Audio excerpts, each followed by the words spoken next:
नमस्कार साथियों, मैं कुणाल आप सभी का संस्कृति आईएएस यूट्यूब चैनल पे स्वागत करता हूं। आज की वीडियो में हम लोग बात करने वाले हैं कॉलेजियम सिस्टम के बारे में। रीज़न क्या है, दरअसल थोड़े दिन पहले ही सुप्रीम कोर्ट में एक याचिका लगी है, जो याचिका कॉलेजियम सिस्टम के विरुद्ध लगी थी। यानी कि वहाँ प्रस्तुत किया गया कि जिस प्रकार से आज के समय में न्यायपालिका में अपॉइंटमेंट हो रही है, यह व्यवस्था ठीक नहीं है, इसको सुधारने की ज़रूरत है। इसकी सुनवाई की खुद जस्टिस डी.वाई. चंद्रचूड़ ने, भारत के मुख्य न्यायाधीश ने, और उन्होंने इसकी सुनवाई करते हुए कुछ महत्वपूर्ण विचार प्रस्तुत किए। यह हर एक बात अपने आप में खास है, लेकिन इस दौरान एक और बात सामने आती है कि जब भारत में लगातार एक लंबे समय से कॉलेजियम सिस्टम का विरोध किया जा रहा है और इस व्यवस्था के विरोध में हम लोग एनजेएसी को सपोर्ट कर रहे हैं, तो क्यों अभी तक यह व्यवस्था पूरी तरह से लागू नहीं हो रही है? क्या ही गड़बड़ है इसके पीछे और कैसे चीज़ों को सुधारा जा सकता है? क्योंकि विरोध लगातार हो रहा है, एनजेएसी को समर्थन भी दिया जा रहा है, फिर भी चीज़ें अभी तक किसी भी तरह से एनजेएसी को फेवर नहीं कर रही। तो समझते हैं पूरा मामला खास है, किस मामले में खास है, कैसे कैसे चीज़ें इसके अंदर हैं और क्या क्या आप लोग के एग्जाम की दृष्टि से महत्वपूर्ण है जो आपको पता होना चाहिए। यह सभी चीज़ें समझना ज़रूरी है, लेकिन हर एक बात को समझेंगे जानेंगे, लेकिन उससे पहले ज़रूरी है कि आप लोग एक प्रश्न देख लें जो आपसे प्री एग्जाम में पूछा जा सकता है। तो आंसर यदि पता है तो जल्दी से कॉमेंट कर दीजिए, बस इतना ही काम करना है। और मेन्स के लिए नोट्स ज़रूर बना लीजिएगा, क्योंकि आपसे आने वाले एग्जाम में पूछा जा सकता है। एनजेएसी और कॉलेजियम दोनों ही चर्चाओं में है, तो विचार किसी भी रूप में मांगे जा सकते हैं। ठीक है, तो देखिए क्या हुआ था कि जब याचिका लगी तो याचिका पर सुनवाई हुई और सुनवाई करते हुए जस्टिस डी.वाई. चंद्रचूड़ साहब ने कहा कि देखिए, हम लगातार देख रहे हैं कि कॉलेजियम का विरोध हो रहा है, लेकिन हम त्वरित रूप से किसी भी निष्कर्ष पर नहीं पहुंच सकते। जरूरी है कि इसकी पूरी जांच हो, तो जांच के लिए हम एक खंडपीठ नियुक्त करेंगे। खंडपीठ की जिम्मेदारी है कि वह हर एक मामले को जाने समझे और उसके बाद किसी अंतिम निर्णय पर पहुंचे। यहाँ पर सीजेआई साहब ने यह भी कहा कि हम भी चाहते हैं कि व्यवस्था पूरी तरह से पारदर्शी रहे, न्याय संगत रहे और किसी को भी भारत में रहते हुए भेदभाव की भावना का सामना ना करना पड़े, उसके मन में भेदभाव का ख्याल ना आए, तो हर एक चीज क्लियर जरूर की जाएगी। इस मामले की जो याचिका थी यह लगाई गई थी अधिवक्ता मैथ्यूज जे नेदुमपरा ने। इन्होंने बताया कि थोड़े दिन पहले संजय किशन कौल साहब जो थे, उन्होंने एक इंटरव्यू दिया। इंटरव्यू देते हुए अपने विचार प्रस्तुत किए और कहा कि हमारे देश में एनजेएसी को अब तक स्वीकार नहीं किया गया, जिसकी वजह से सिस्टम जो है वह गड़बड़ाया हुआ है। राजनीतिक विरोध का सामना भी हमें करना पड़ रहा है और जो एक उचित और संतुलित न्यायिक व्यवस्था हो सकती थी वह भी सुनिश्चित नहीं हो पाई है।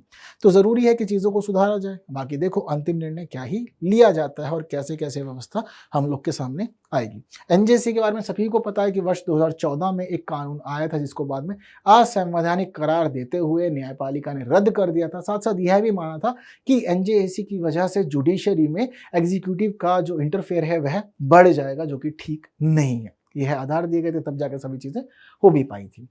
तो मामला इतना क्लियर है, किस किस प्रकार से हुआ, खंडपीठ लगेगी, देखेंगे अंतिम निर्णय क्या होगा।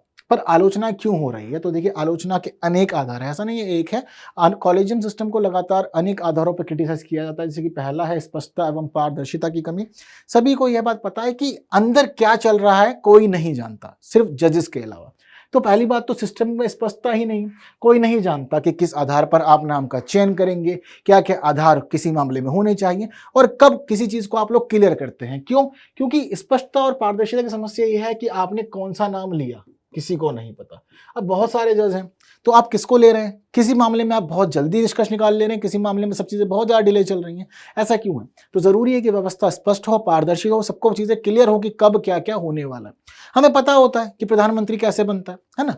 लोकसभा में आपको बहुमत चाहिए, लोकसभा में बहुमत मिल जाता है तो भाई जो बहुमत वाली पार्टी होती है वह किसी एक व्यक्ति को सदन का नेता बना देती है। हाँ, हो सकता है वह नेता लोकसभा की जगह राज्यसभा से हो, लेकिन उस सब के बावजूद एक आपके लिए स्थिति यह स्पष्ट है कि सदन के अंदर बहुमत जरूरी है, इतना क्लियर है।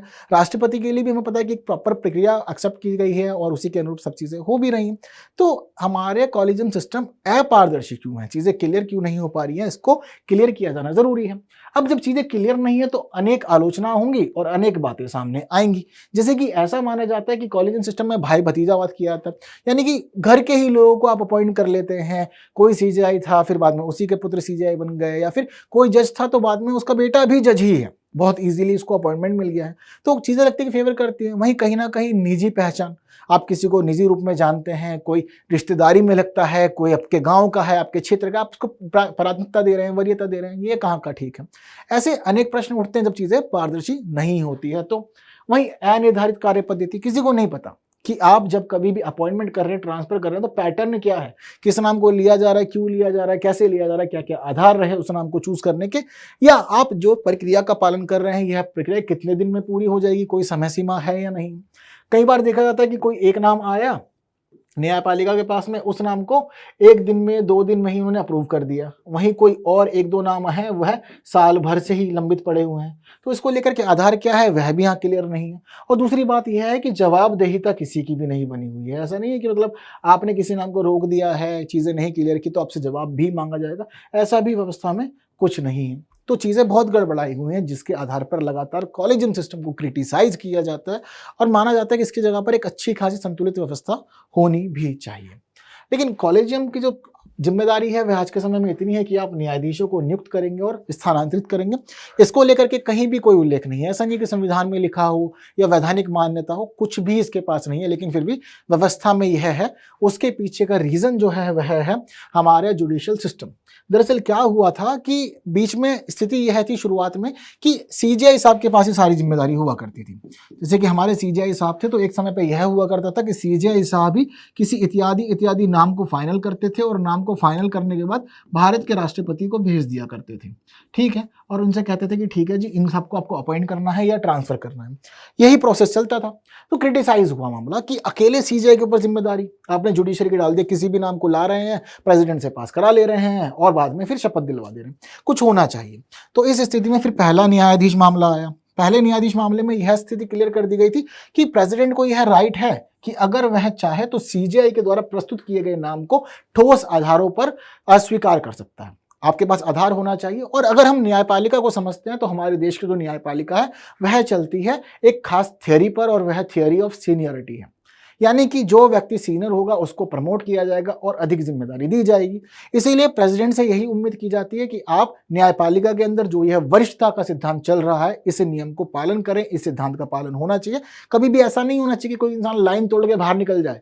ऐसा है कि भी स्थिति वह व्यक्ति उच्चतम न्यायालय में तीसरा सीनियर मोस्ट है या चौथा सीनियर मोस्ट जज है और उस स्थिति में अचानक से कुछ ऐसा होता है कि वह अचानक से बाहर निकला और सीधा सीजेआई अपॉइंट हो गया। नहीं, न्यायपालिका वरिष्ठता के सिद्धांत पर चल रही है और सीजेआई भी हमेशा सुप्रीम कोर्ट के अंदर सबसे वरिष्ठ जो जज होगा उसको ही बनाया जाता है। तो ऐसी स्थिति में पैटर्न जो फॉलो है यह पैटर्न ही चलना चाहिए। यह जिम्मेदारी प्रेसिडेंट के पास है और चाहो तो कहीं पे गड़बड़ लगती है तो ठोस आधार पर विरोध भी कर सकते हैं। लेकिन फिर भी क्रिटिसिज्म हुआ तो यह रहा द्वितीय न्यायाधीश मामला। और द्वितीय न्यायाधीश मामले में बोल दिया गया कि सीजेआई अकेले ही क्यों कर रहे हैं, जब और भी जज हैं हमारे पास में तो उनकी भी सलाह ले सकते हैं। क्यों ना सीजेआई 2 सीनियर मोस्ट जजों से बातचीत करे और उसके बाद में नाम फाइनल करे। यह दूसरा न्यायाधीश मामले के बाद तीसरा न्यायाधीश मामला भी हम लोग देखते हैं जिसमें मामला और बदला और 4 जज जोड़ दिए गए सीजेआई के साथ में, यानी कि 5 लोगों का एक पैनल जिसको हम लोग कहते हैं कॉलेजियम बना दिया गया। इसकी खास बात यह भी है कि जब कभी भी अगर कॉलेजियम में कोई नाम जाता है और उस नाम का 2 सदस्य भी विरोध कर देते हैं तो भी वह नाम रद्द हो जाता है और वह नाम प्रेसिडेंट साहब को नहीं भेजा जाता। यह स्थिति है, बट उस सबके बावजूद भी अनेक आधारों पर इसको क्रिटिसाइज किया जा रहा है। अब इसी के क्रिटिसिज्म से बचने के लिए और चीज़ों को सुधारने के लिए हम लोगों ने सोचा कि एनजेएसी होगा, नेशनल जुडिशियल अपॉइंटमेंट कमीशन बनाएंगे। यह एक 6 मेंबर बॉडी होगी। इसको लेकर के आए लेकिन कोई फायदा नहीं हुआ। इसके लिए सोचा कि 6 मेंबर बॉडी होगी। 6 मेंबर बॉडी के अंदर जो 3 सदस्य होंगे यह हम लोग लेंगे सुप्रीम कोर्ट से। कैसे लेंगे? सीजेआई साहब होंगे प्लस में 2 सीनियर मोस्ट जज भी यहाँ पर आ जाएंगे, 3 लोग सुप्रीम कोर्ट के, एक हमारे देश के विधि मंत्री हो गए, लॉ मिनिस्टर हो गए जी। तो हम देखते हैं कि कोर्ट के साथ साथ एग्जीक्यूटिव भी जुड़ गए। इसके अलावा 2 और लोग इसमें जोड़े गए। 2 और लोग में कोई भी हो सकता है, विमेन हो सकती हैं, एससी समुदाय का कोई व्यक्ति, एसटी समुदाय का कोई व्यक्ति, ओबीसी समुदाय का कोई व्यक्ति, कोई भी हो सकता है इसमें। तो इस प्रकार से एक 6 मेंबर बॉडी बनेगी और इस 6 मेंबर बॉडी की जिम्मेदारी होगी कि वह कोई एक नाम फाइनल करे और उसके बाद वह भारत के राष्ट्रपति को यानी कि प्रेसिडेंट साहब को वह नाम भेजे, जिसके बाद में फिर उनको शपथ दिलाई जाए और वह अपने दायित्वों को निर्वहन करे। इस प्रकार से लोग रहेंगे तो यहाँ पर हम देख पाएंगे कि हर एक समुदाय का प्रतिनिधित्व भी सुनिश्चित हो सकता है, एग्जीक्यूटिव भी आ जाएगी, साथ साथ जुडिशरी तो है ही भी। तो एक संतुलित व्यवस्था हम लोग मान लेंगे यहाँ पर की है। वहीं ये जो 2 लोग रहेंगे ना, इन 2 लोगों के लिए भी एक खास पैनल बनाया जाना यहाँ पर सुनिश्चित किया गया। इस वाले पैनल में होंगे भारत के प्रधानमंत्री, साथ साथ में भारत के मुख्य न्यायाधीश और नेता प्रतिपक्ष। ठीक है, यह इसमें सुनिश्चित किया गया। इसके साथ साथ ये भी सुनिश्चित किया गया कि अगर कभी सदन में नेता प्रतिपक्ष नहीं है तो ऐसी स्थिति में जो सबसे बड़ा दल होगा उसके नेता को हम यहाँ पर बुलाएंगे कि पैनल में आओ और भूमिका निभाओ। देखने वाली बात यह है कि जरूरी नहीं है कि मामला किसी एक तरफ झुके, तो एक अच्छा खासा सर्वसम्मति से यहाँ पर फैसला आ सकता है। इस प्रकार से चीजों को तैयार किया गया।